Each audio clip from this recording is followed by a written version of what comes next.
Michael Saylor explains it to us here, the supply and demand and cash and goods and services, how they work hand in hand, how one affects the other.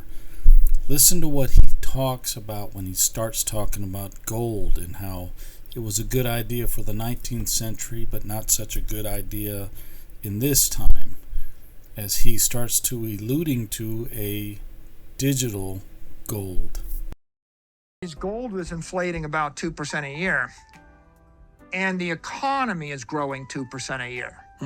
And so if the output of goods and services grow at the rate of the money supply, the price is constant. Okay? If the money supply is fixed and the economy grew 2% a year, prices will fall 2% every year. Right. And by the way, in technology, when you look at technical products where the company grows productivity faster than 2%, in a gold world, the price would fall very fast.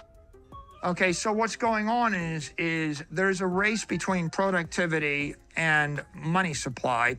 And if I can drive the price of the product down 20% a year, I can inflate the amount of money 10% a year, and the price of that thing will fall 10%. Yep. But if I didn't inflate the price of money, it would fall 20%, you see. So I looked at gold. I said, I need something like gold.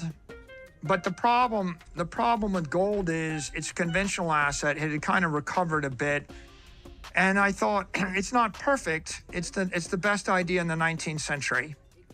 And it's not quite working in the 20th century. And so I started thinking, what if someone designed digital gold?